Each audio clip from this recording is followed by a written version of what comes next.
All right, so we have these 49 logically grouped processes, right? And we understand that they are linked with 10 knowledge areas and of course these 5 process groups. So terminology is important in the exam when you've been asked what, let's say specific process, control schedule is belong to which process group or which knowledge area. So you need to be careful about, are they talking about schedule management or are they talking about monitoring and control? So language is important, words are important, name is important. So if you pay attention to names, as I said it again, you will be able to understand in a better way and you will be able to implement project management and pass the exam in a better way, right? So we understand the process groups versus phases, all right, in our pre-training slides as well. So that's the same information with 10 knowledge areas, okay? So to understand that, you need to remember the knowledge area's name, right? And in sequence as well, right? So that you can also know the processes and put up in a chart. So in a sequence is important. And of course, I'll explain later on also through a chart, a table. So the sentence that you can remember is, I work at STC, which is a quality company or has quality resources that communicate a risk to procure for stakeholder satisfaction, right?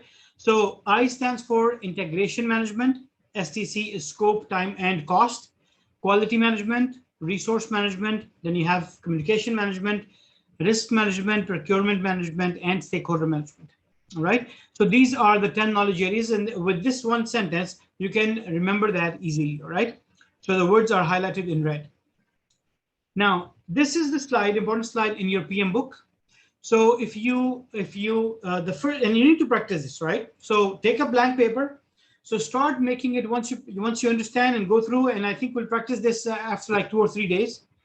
So take a blank paper, make the table, right? Put up the chart, and then write down the names of the knowledge areas. So again, it's I, S, T, C, right? So, and go through the 10 knowledge areas.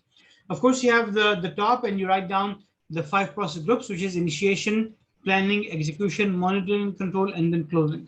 Now, as soon as we start completing some of the processes, all right, you need to fill this chart with the information that you see there.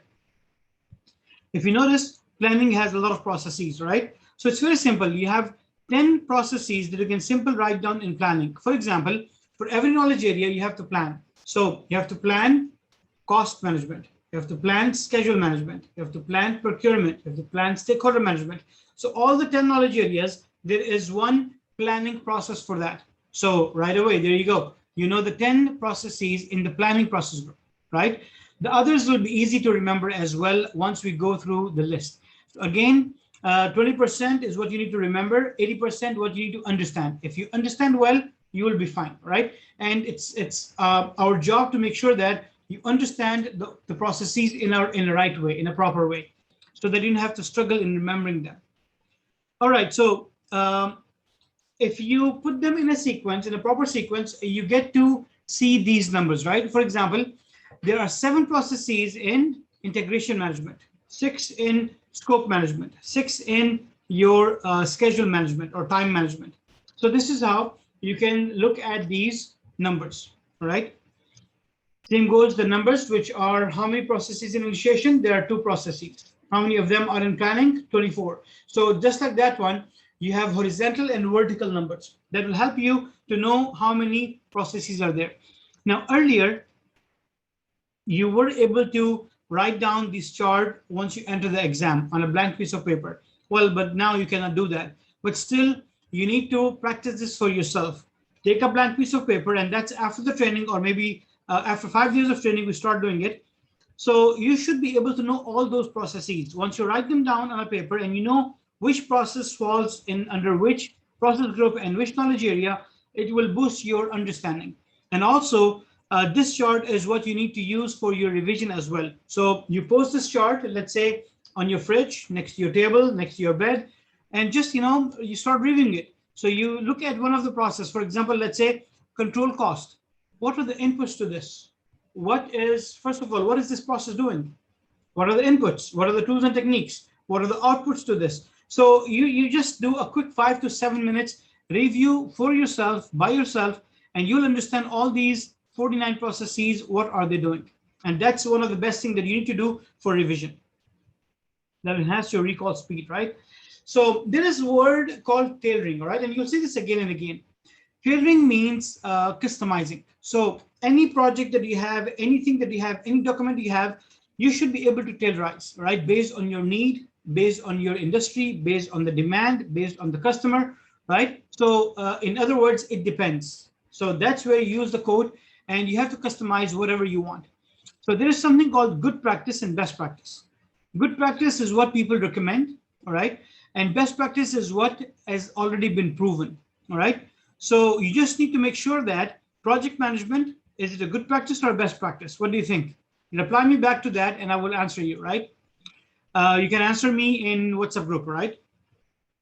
So we're talking about tailoring. It's necessary, it's required, because projects are unique, all right? You're working with different people in different environments. So you have to customize whatever is required to customize. So what you need to customize is your governance levels. In some cases, you have to govern more. In some cases, you have to have some leverage. Your culture, right? Your internal, external customers, your project attributes. For example, how complex is the project? What is the size of the project? How many risks do you have in the project? You have to customize the documentation. You have to customize the usage of the processes and so forth. So tailoring means customizing. 49 processes, and all of them you have to, or you should, or you can tailorize. Does that make sense? Is it clear? So when we talk about the case study, what I want you to do is think about what kind of project you want to start to understand the documents of the project management, such as, let's say it could be a construction project, or as I said in the meeting, it could be going on a vacation project, it could be anything. So think about what kind of project you want to do. So you develop a project charter for that, communication plan, quality plan, risk register. So there are about 8 to 10 documents I want you to prepare. As we cover some processes, we'll practice them. I'll show you first, I'll give you a template, and then you will actually do a project document. So that will boost your understanding as well. We'll prepare a WBS on that, work breakdown structure. We will also apply that to MS Project, all right? So you'll be learning MS Project while part of this training, which will help us to understand the execution and monitoring and control of the project. So the same project that you will do here, we'll take it to MS Project. I will highly recommend that if you suggest something, and we'll agree one project in the team, all right? So all of us can put our efforts together. But in case if your project is something which is crucial, important, maybe you'll do a separate project. But yes, do recommend a project, right? So I'll wait for your recommendation on the project.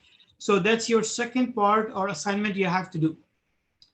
So let's talk about some key inputs. Basically, when we talk about the inputs, what does that mean? Let me get back here. So first of all, what do we have? We have some data, right? If you remember, the computer language is 0, 1, 1, 1, 1, 0, right? Which doesn't make sense. But then that converts into something, right? Which is like, so initially you have data. It doesn't make sense, all right? You have to convert that into information. So that information, like for example, number 8, that's something now, right? It makes sense. Not complete sense, but some sense. We cannot take a decision based on number 8.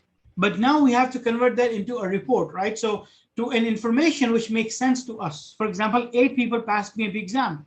So now we can take an action. So that means our training material is good, or it has to be enhanced, and whatever, right? So just like this one, you will look at some processes. The input will be data, or output will be data, or input will be data and output will be the information. And then work performance information will be the input, and then the work performance report will be the outcome. So you will see that, it will be part of some of the processes, right? And there are multiple processes where data will be the input and work performance information is output. Of course, data is raw, doesn't give you huge information. You cannot take decision, but yes, information is something that will make sense, all right? You use them for the controlling processes. And then of course, work performance report is what you represent to the top management. And of course, you can take decisions. We'll talk about those when we reach to the processes. So to understand the business case, that's one of the key input in project management. So business case is basically a document economic feasibility study. It used to establish the validity of the benefits of the selected component, lacking sufficient definition, that is used as the basis for the authorization of the further project management activities. For example, business case is you are going to, let's say we are proposing you a project. So shall you do a project? Shall you start this project? If you are the sponsor, should you fund for the project? So you need to have a feasibility study. So it's or a business case in order to prepare the feasibility study. So business case is simply how much money you should invest and what is the return. So basically, you require a business case to prepare a feasibility study. All right. So what is the ROI, return on investment in the project? So if you look at the project life cycle, we start the project with the project charter, but before the project charter, there are some inputs, right? You do the needs assessment, right? What do we need to do? Do we need to build a tower? And then, yes, if we need to do this, then what is our investment? What is the return? Also part of this is what are the benefits? And when do we get the benefits? Do I get the benefit from first year or the second year or the fifth year? So that's benefit management plan, right? So you have these two critical inputs when you start the project, right? Because you start the project with a project charter. So before you do the project charter, you need to do or have these documents, right? So that's your pre-work or pre-project work. All right, so business case. The business case lists the objective and the reasons for project initiation. Why are we doing it? Remember the 4 reasons why we start the project? Is it a customer demand or a legal requirement and so forth? It helps measure the project success at the end of the project against the project objectives. Have you achieved this? Used throughout the project life cycle. Of course, if there is any major decision you have to take, you have to go back and refer to the project charter, right? Project charter is not recommended to change again and again and over time, all right?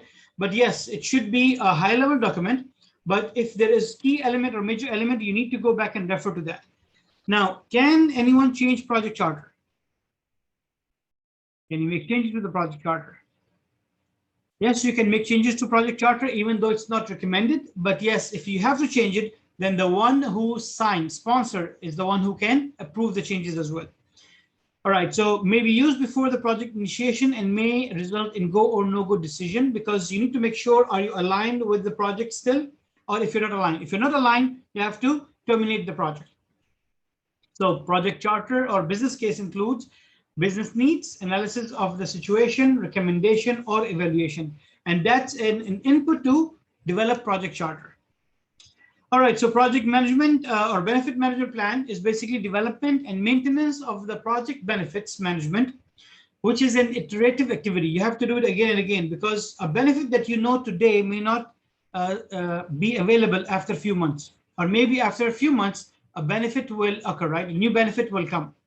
So what are part of the benefit management plan? Target benefits. What are you going to get, right? Strategic alignment. Okay, then time frame for realizing the benefits, long-term, short-term, so forth. Benefits owner, who is getting the benefits from this? Metrics, what are the key performance indicators? Now, sometimes you may have direct measures, sometimes you have indirect measures. What are they? For example, from a project, you may get $5 million benefits, but maybe from a project, your brand value will be improved. So that's an indirect measure. And then, of course, your assumptions towards the project as well. So anything that is not clear, not understandable, please let me know. Of course, risks towards the project. Of course, there are high-level risks you need to know in the beginning. And then, of course, there are project risks that you will get to know or develop as you start the project. Let's start with project integration management. So I want to cover one of the process today, and we'll go back to project management principles in our later session also. So project integration management is one of the knowledge areas. It has 7 processes, right? So every time we start with a knowledge area, you see a slide which is talking about what is this knowledge area and how many processes are there. So it could be a very good review slide. So one time you can go through in detail, all right, study it, and then next time you can quiz yourself. So for example, you ask yourself on develop project charter, what is this process doing? So first time you read it in detail, and then of course quiz yourself on what is this. So you don't have to read, but make sure you understand and develop the understanding.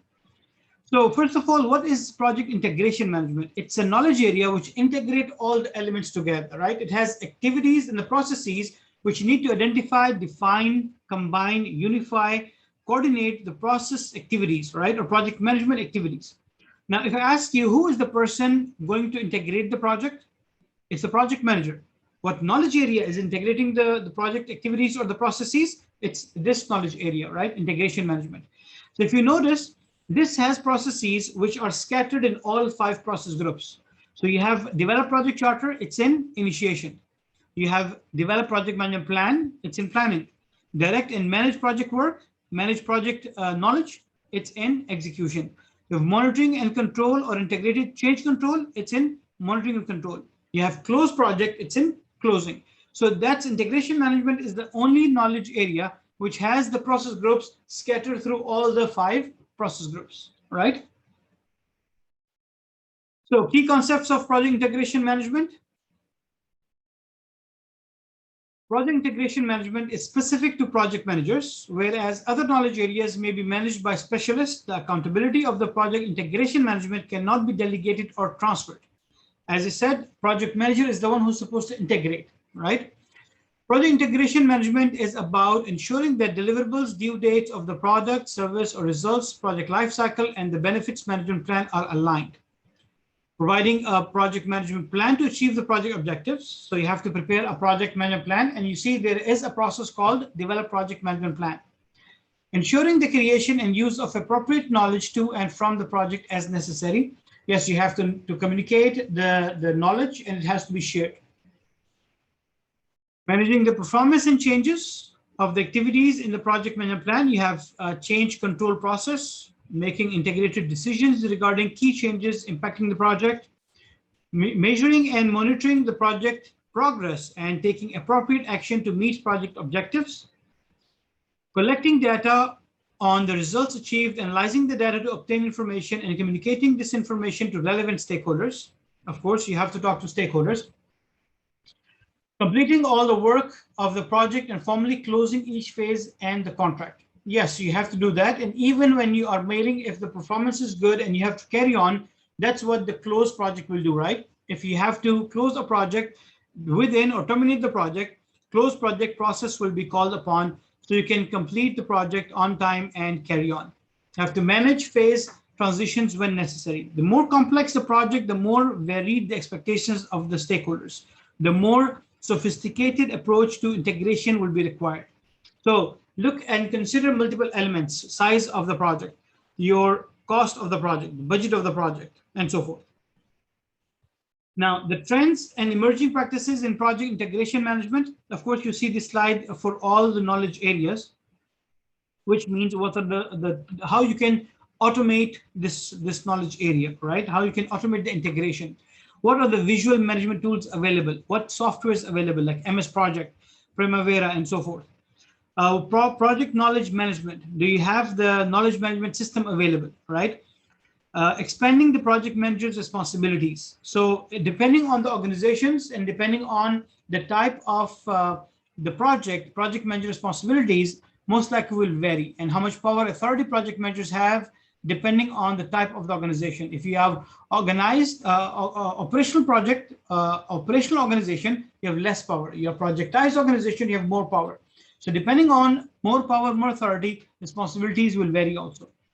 Hybrid methodology. So what are we doing regarding the predictive projects and agile or our other approach, right?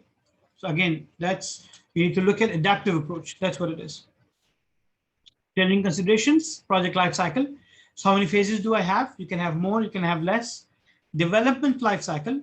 So how are you going to develop the life cycle, and what approach are you going to use towards the product? Okay. Again, is it adaptive? Is it predictive? Is it hybrid? Management approaches. How are management going to work? What processes are you going to use? How are you going to report? The knowledge management. What knowledge you will use? How you will manage it? How you're going to grow on the knowledge? What collaborative environment you are going to have? How are changes going to be managed? Who are going to manage the change? Right? What process you have? Who will authorize the change? What about the governance? So do you have control boards? Do you have committees? Who are the stakeholders in the project? How are you going to report them? What are their requirements regarding the reports? What about the lessons learned throughout the project? How are you going to report that? How are you going to document that? So based on project to project, industry to industry, and project manager to project manager, you may have customized approach. You may change, and you may go ahead and use different processes in one project and other processes in different projects. So again, as I mentioned earlier, you will see tailoring consideration again and again for all the 49 processes and applicable to each project in a different way. Again, what are the benefits to the project that also you have to understand, you should know and report them. All right, so let's start with the first process. Now, when you start a project, what do you do? In initiation, the first thing you do is you develop a project charter, and then you identify the stakeholders. That will actually help you to move to planning. So that's basically the flow of project management. So flow is important. Once you understand the flow, a lot of terminology, a lot of flow of the documents, because a project charter is what you develop in develop project charter. So the project charter will become input to identify stakeholder as well, and so many other planning processes. So once you understand the documents, inputs and outputs, you can understand the link between them as well, right? So that's where planning will happen. So what is basically project charter? So develop project charter is a process of developing a document that will formally authorize the project or a phase and document initial requirements, meet stakeholders' needs and their expectations. Right? So understanding of your project charter. Project charter is a document which formally authorizes the project, right? So that's the first document that you actually have to write, and you have to get it approved and signed. So once it's signed, that means now you can use resources, all right? You're not just standing in thin air. It's properly approved the project. And of course, depending on how much the project is worth, you require the right authority to approve the project. If it's a few hundreds, of course, some supervisor can approve, right? Some manager can approve. If it's millions, of course, you have to get it from some VP, all right? If it's some billions, you have to get it signed from CEO. Approved project charter is the official start of the project. Identify and assign a project manager in early stage of the project, preferably during the development of the project charter, which is always prior to the start of the planning. Now, project charter development is a responsibility of the project sponsor, but you can call in a project manager if you already know who you're going to have as a project manager and ask them to help in developing project charter, which they can do so because they are the subject matter expert. They know how to develop project charter. Right, a project charter should be authorized by sponsor, should be signed by sponsor. Project sponsor should have the ability to fund the project. Again, the right authority, right funds.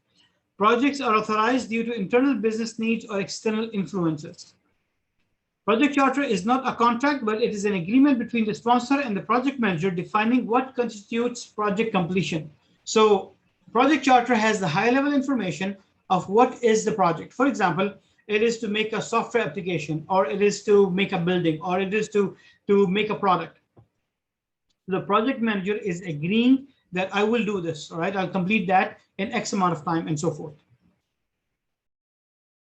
By the way, you have the time and cost in the project charter as well, but it doesn't have to be too much detail, right? It's very high level, which can be, of course, changed. And we'll talk about later on that how much leverage do you have in the beginning of the project towards these time frame and the cost estimates.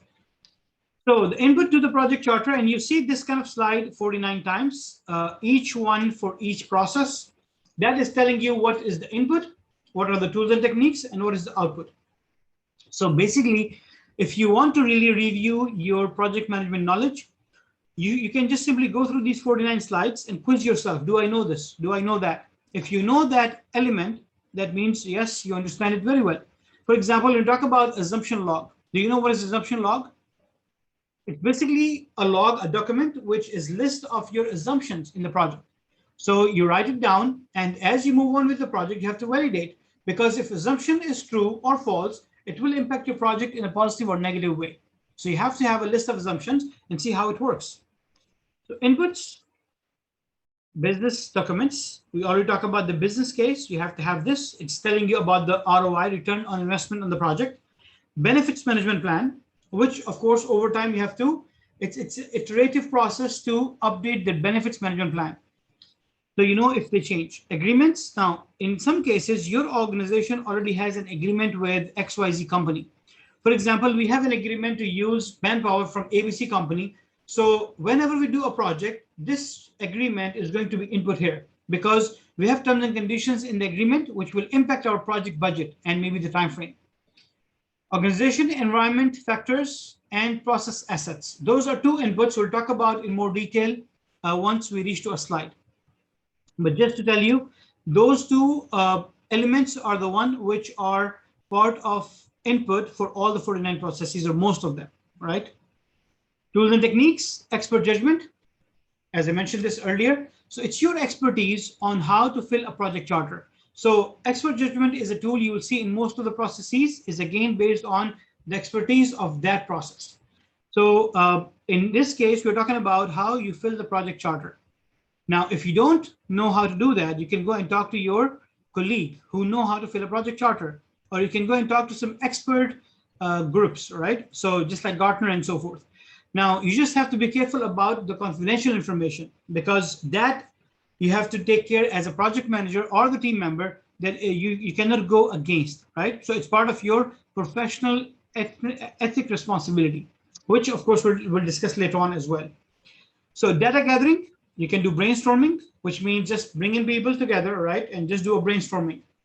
So it's just a normal group of people collecting ideas, right? Focus group is where you have a facilitator and you bring in key subject matter experts. So 8, 10 people, 15 people.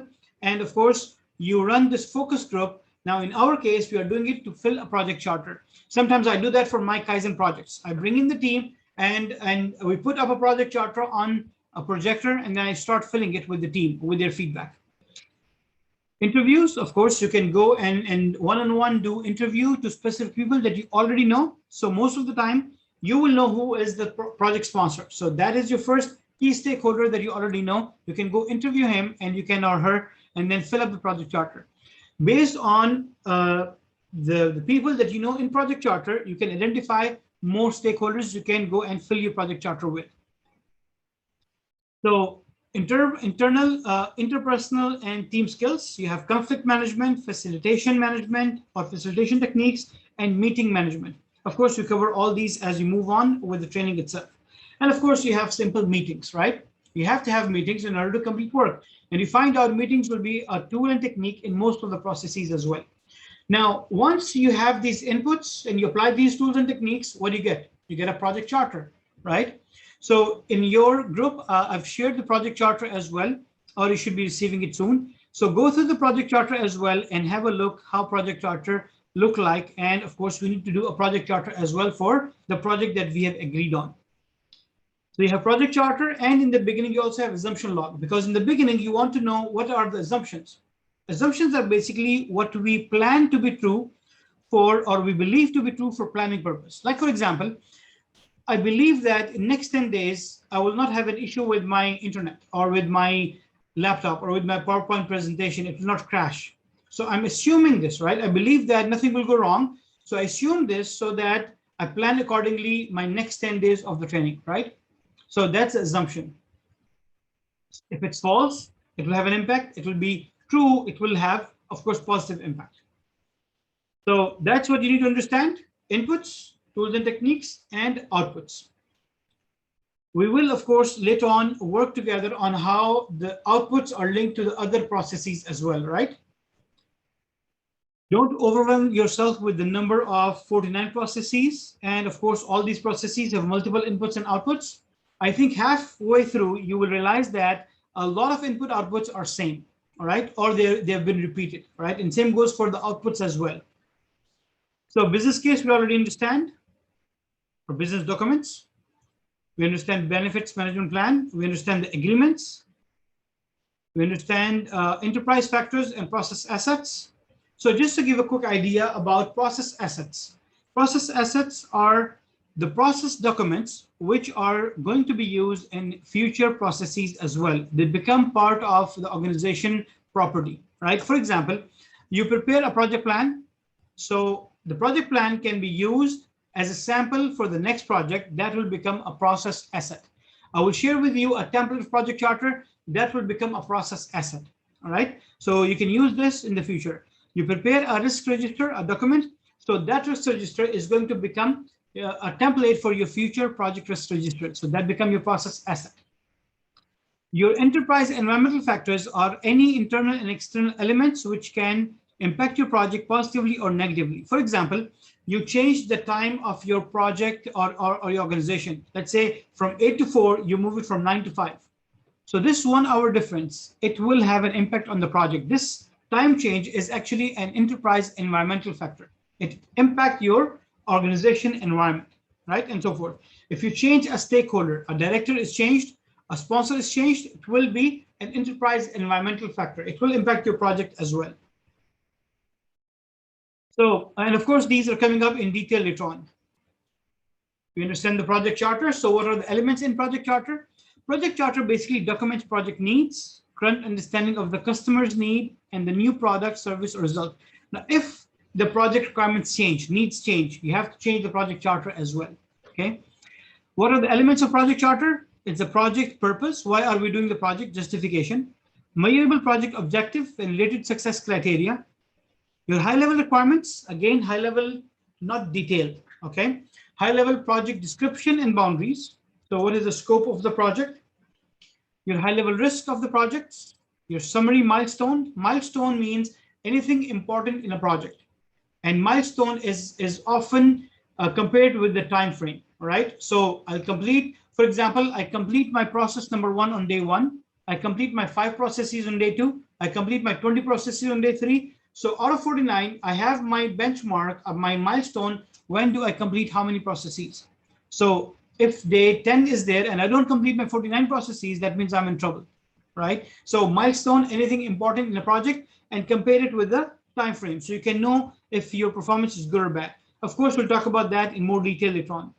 Summary budget, key stakeholder list, those who you already know, right? Project approval requirements. So what will constitute your project success and how it will become a success or if it's a failure. Assign project manager responsibility and authority level. Need and authority of the sponsor and other persons authorizing the project charter itself. Then you have assumption log, which I already mentioned. It's a high-level strategical and operational assumptions you believe to be true for planning purpose, right? You need to look at the constraints. What are limitations for the project? And based on that one, you write down your assumption log, which will use throughout the project. And of course, you detail it as you move on in the project. So that's one of the sample of the project charter. You write down the project name, sponsor, who is the manager. Of course, they have to sign, as you can see at the bottom. And of course, what are the project functions, project summary, high level, project requirements. It could be 1-page document. It could be multiple pages document. Normal project charter is about what, 20, 30 pages long. My project charter for Lean Six Sigma project are only 1-page documents, right? So again, it depends on what kind of project are you working on. I've seen a project which was 600 pages of a project charter. It was very much customized, tailored project charter. It was for one of the railway projects, by the way, which included their risk management itself in it. They included the procurement plan in it because it was the requirement of the customer to include those in the charter, whereas they're part of the plan, right? They're part of the planning process. So again, you can customize based on the customer requirement, more elements to be in the project charter. But that's just a generic project charter, what's supposed to be there. The summary milestones and the completion dates. Project goals are majorly based on the scope, time, cost, quality. You can also add some other elements as well, right? So those are the 4 key objectives in the project. What are their goals, the achievement standards, and of course, who is going to approve them? So go through the charter that I've sent you or will be sending you, and let's discuss further on in our meeting, all right? So that completes our day 1. Now you need to go and fill up a project charter as well. If you have any questions, please reach me. Thank you very much. Take care. Have a good one.